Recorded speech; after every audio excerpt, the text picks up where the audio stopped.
security challenges, in our opinion, seem to have overwhelmed our security institutions. The governors are supposed to be the state security officers of their state. There is need for us to at least engage the traditional rulers. We need to do something about our porous borders. We have to own it from the unit level to the ward level to the local government to state. Mr. President, the importance of today for us is for us to take action. Those in favor say aye. Those against say nay. The ayes have it.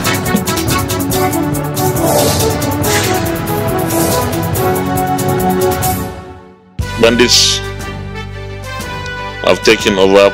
Senate interacts with security chiefs on ways to end insecurity in Nigeria. This is a well-researched effort.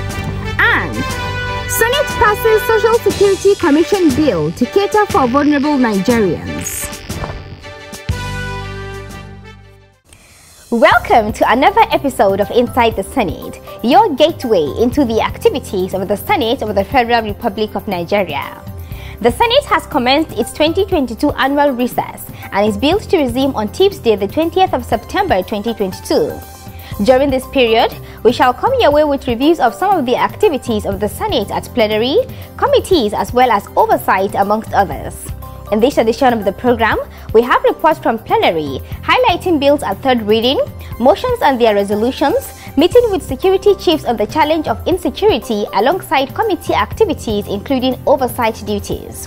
Do stay tuned for the full package after the break. I am Hussaina Amina Abuki, your guide. The Senate to send a message to the President to reap opportunities from that. To raise a matter of urgent public importance. And we are aware that when this particular motion comes up for a longer term development, arise to second the motion. Those in favor of this prayer say aye. Those against say nay. The ayes have it.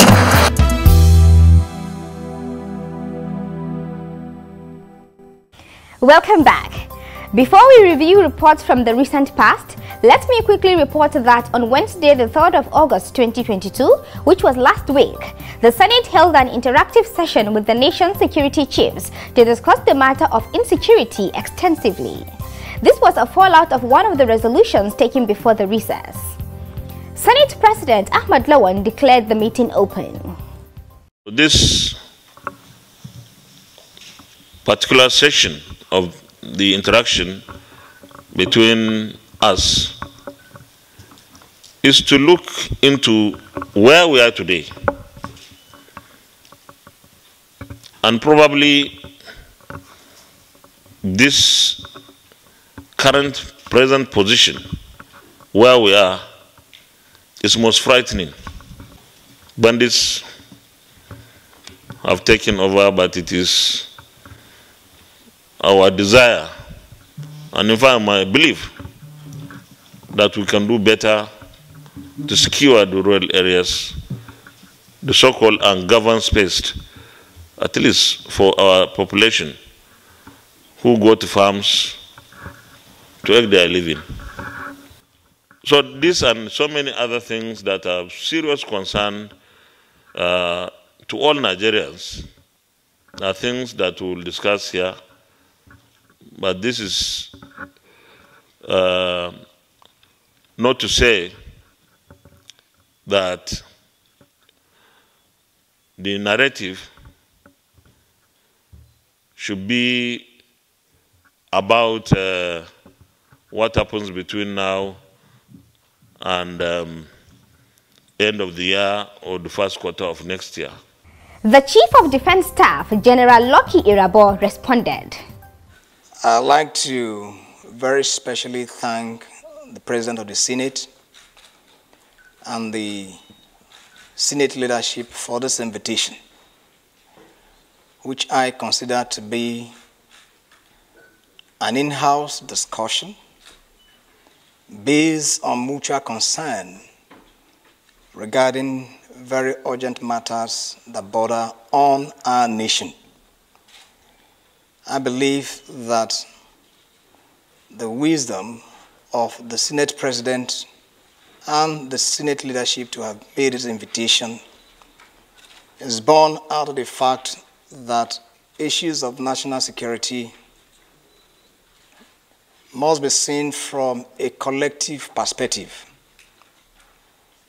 and that whatever the situation is, there's always room for rubbing of minds to make contributions to the effect that we have a more secured environment where every Nigerian will have a sense or a feeling of security in truth,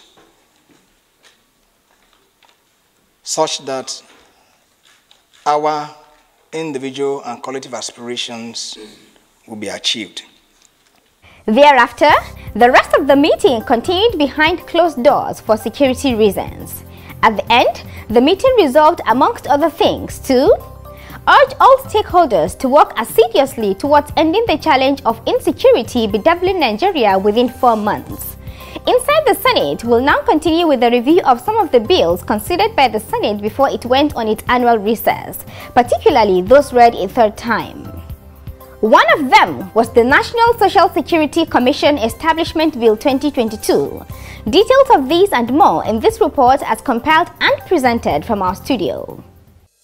The Committee on Establishment and Public Service Matters was responsible for working on the National Social Security Commission Establishment Bill 2022. The committee presented a report which was read by Senator Emmanuel Okejef on behalf of the committee chairman, Senator Ibrahim Shekarau. According to him, the bill seeks, among other things, to provide the legal and institutional framework for the establishment of the Social Security Commission for the regulation, management and administration of varying degrees of social services and benefits to Nigerian citizens, provide a comprehensive legal and governance framework for proper administration and management of an all-inclusive, integrated, preventive and transformative national security regime that provides flexible, sustainable and periodic social benefits and grants to eligible Nigerian citizens that are within the scope of the Social Security Minimum Standards Convention.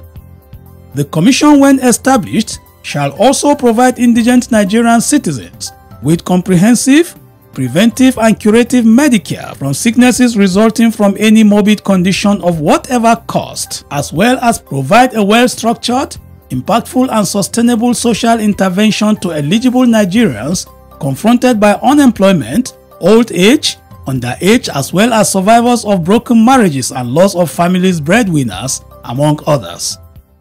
This bill is a well-researched effort aimed at putting in place an effective and efficient legal and institutional structure that will regulate, coordinate, manage, implement, monitor, and evaluate all national and subnational security interventions into harmonious whole with a view to archiving social inclusion and economic empowerment for the vulnerable Nigerians. The report was then considered clause by clause in the Committee of the Whole, leading to the passage of the bill. Those against any answer. A bill for an act to establish the National Social Security Commission, NASCOM, for the regulation, management and administration of social security benefits and services and other related matters, 2022, third reading. A bill for an act to establish the National Social Security Commission, NASCOM, for the regulation, management and administration of social security benefits and services and other related matters, 2022, third reading taken, and the bill is passed. Meanwhile, several bills which were passed by the Senate and House of Representatives and presented to the Presidency for assent were returned and recommitted to the Committee of the Whole. The bills are Nigerian Airspace Management Agency Act 2004, Repeal and Reenactment Bill 2022, National Agricultural Development Fund Establishment Bill 2022, National Oil Spill Detection and Response Agency Act 2006, Amendment Bill 2022, Institute of Agriculturist Establishment Bill 2022, Public Interest Disclosure and Complaint Enactment Bill 2022, Nigerian Postal Services Act 2004 Repeal and Reenactment Bill 2022, Chartered Institute of Public Administration of Nigeria Establishment Bill 2022, as well as Raw Materials Research and Development Council Act 2004, Repeal and Reenactment Bill 2022, among others. That was a brief on bills passed at third reading before the Senate recessed. Let's take a break to open the Senate notebook. Don't go away.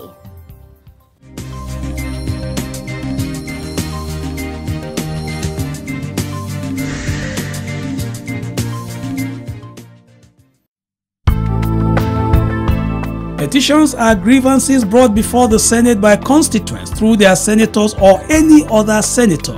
In presenting the petition, the senator states the nature of the problem and what action the complainant is seeking from the Senate over it. Senate acts on the petition through its Committee on Ethics, Privileges and Public Petitions only when it is established that the matter is not before a court of law. In investigating the petition, all stakeholders are summoned with the objective of hearing the issues raised in the petition. Thereafter, the findings and recommendations of the committee are compiled in a report and presented to the Senate plenary.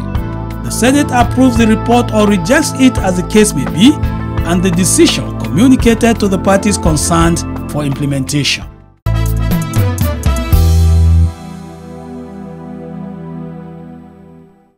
Welcome back. Before the break, we brought you details of bills passed at third reading before the recess. In our next report, we shall bring you a report of some motions considered as well as the resolutions taken on them. One of them was the non-completion of the Junior Girls Model Secondary Schools in Nigeria, with one of them located in Dekina local government area of Kogi State. Let's hear the details in our next report as compiled and presented from our studio. Aware that closing the gap in education and ensuring that girls are educated. Senator Issa Jibrin in his motion stated that the delay in the takeoff of academic activities at the school runs contrary to efforts at correcting the imbalance in literacy rate of the girl child in Nigeria, which stands at 59.4% against their male counterpart, standing at 74.4%.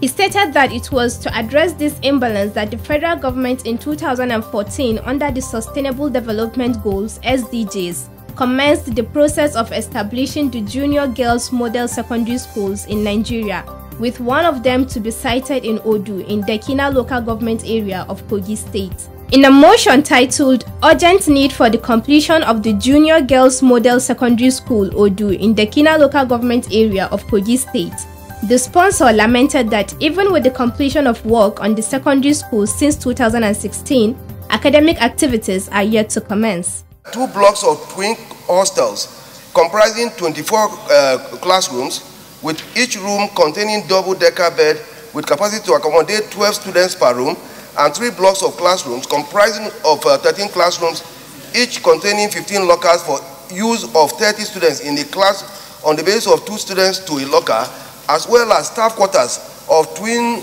2-bedroom and 3-bedroom flats are all in place. Despite the efforts of the federal government as indicated above, no attempt has been made since 2016 to ensure commencement of academic activities in the school. Further regrets that some of the existing structures and facilities have started dilapidating, such as the collapse of the ceiling in almost all the classrooms, damage to some doors and windows, as well as lockers, chairs, mattresses, and pillows. The completion of the school project and takeoff of academic activities will boost the chances of the girl child in accessing education in the Kenya local government area of Kogi State and the environment. He then called on the SDGs office to commence action towards the full completion of the project to enable academic activities to take off. These attracted comments, reactions, and suggestions. Why should we have resources and we have built school since 2016 and we have not provided necessary things to, for takeoff of the school? The girl child is very important. Women are very important in our society. They are our mothers, our sisters, our daughters. Educating a woman is like educating, the nation. And this school had been built. The hostels have also been built since 2016, and we left it like that. How many of such do we have in the country? It's possible it's not only this one. And this reminds me of Barrow Port in Niger State that had been completed for some years now. Over 50 billion naira was spent on that project, and the place is not functional. Why should the Sustainable Development Goals start the foundation of the school when they know they cannot finish it? And they even completed it. Mr. President, because Those are some of those moribunds this thing that they are doing all over the places. Since they are still existing, let us put this prayer to them. Let them finish what they have started. Make an appeal to UBEC, Universal Basic Education Commission, to put in some resources to finish the school, or at the end of the day, you hand it over, to the state government. So there are three ways: UBE, your own money, UBE, or the state government. You can use your constituency project funds to actually do this job. Because I think I have done 16 of this from my own constituency project funds. And in fact, if you look at that, that's very good. When you go through the UBEC, they can do quite a lot of construction with that money. Because 200 million is quite a lot. The resolution adopted was to urge the Federal Ministry of Education to include budgetary allocation for the completion of the schools in its 2023 budget. The problem of landslide and erosion bedeviling the southeastern part of Nigeria, particularly in Oguma Eda and other communities in Afikpo local government area of Ebonyi State, was also brought up on Tuesday, the 26th of July 2022, under matters of urgent public importance by Senator Michael Nnachi. The senator highlighted the magnitude of the challenge as well as the negative consequences associated with it. The landslide and erosion will, as a result of denudation and consistent torrential downpour within the area. Economic and commercial activities of the affected communities are in jeopardy. Even human movements are in great danger. Observe that the havoc wreaked on these communities by the landslide erosion also completely cut off sister communities, also Nguzu, Owutu, Ohafia in Abia State, and Ebu and Oguma Ekoli communities. The communities cannot even communicate because the road joining them have been completely eroded. This motion is seeking the intervention of federal government on this issue that is caused by the environment. The whole of Southeast is like a disaster zone as far as erosion is concerned. And I think special attention should be given to this erosion problem. It's more serious than desertification because it affects human beings, it affects communities, it affects roads, it affects farming. And I think the relevant ministry of the federal government should take necessary and urgent steps to address the issue of erosion in the southeast. Accordingly, the following resolutions were adopted. Urge the National Emergency Management Agency (NEMA) to urgently send relief materials to the victims. Urge the Federal Roads Maintenance Agency (FEMA) to take palliative measures to enable the inhabitants gain access to their homes. And urge the Ecological Fund to act immediately to restore the situation in Oguma Eda community, as so many houses have been submerged as a result of the erosion and landslide.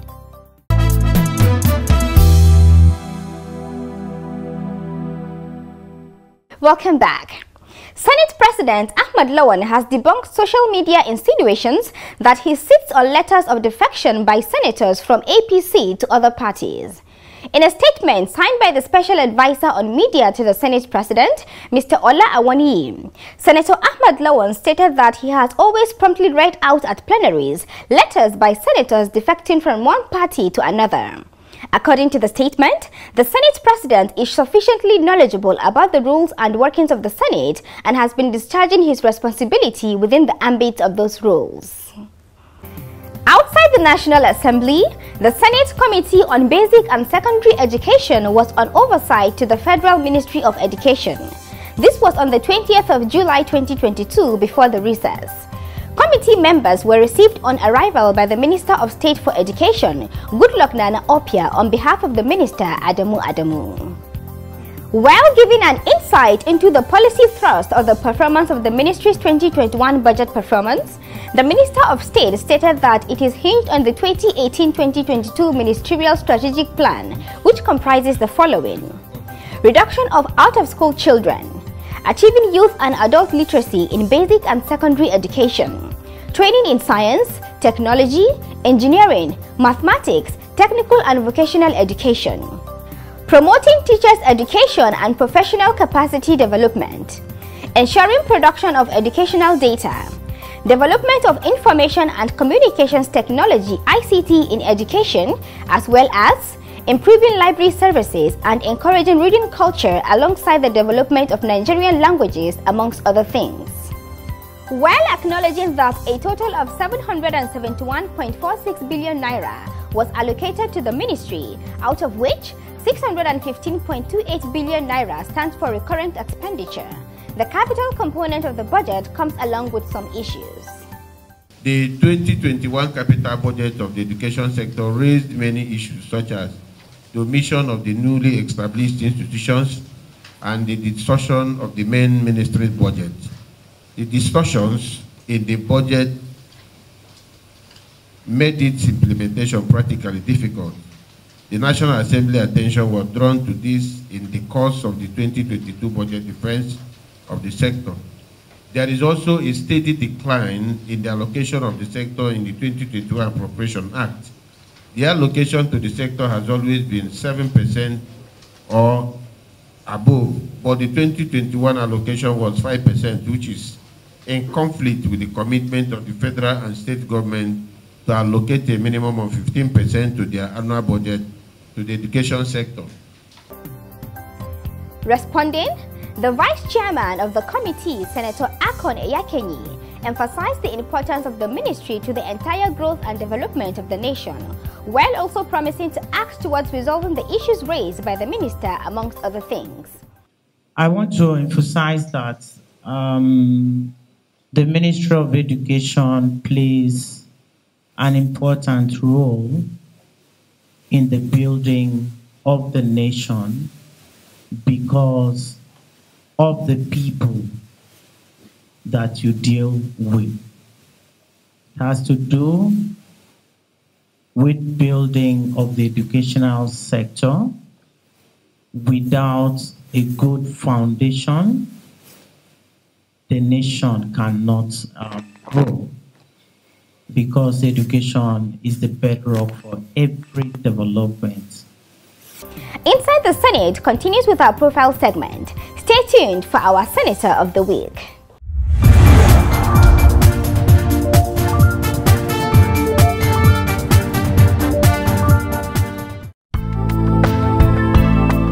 Senator Muhammad Sani Musa represents Niger East Senatorial District under APC. He obtained his West African School Certificate (WASC) in 1983 and a Bachelor of Science degree in Business Administration from Ahmadu Bello University, Zaria, in 1986, specializing in banking and finance. He also attended the University of Liverpool, University of London, Harvard University, as well as University of Pittsburgh, where he bagged qualifications ranging from certificates, diplomas and postgraduate diplomas in academics as well as leadership courses between 1990 and 2008. An administrator par excellence, Senator Sani Musa held executive and board positions in various financial, investment and agricultural organizations at state, national and international levels. Senator Sani Musa contested to the Senate in the 2019 general elections and won under the All Progressive Congress (APC). In the Senate, he is chairman, Senate Committee on Senate Services, and a member of several other committees. His legislative interests include education, security, and agriculture.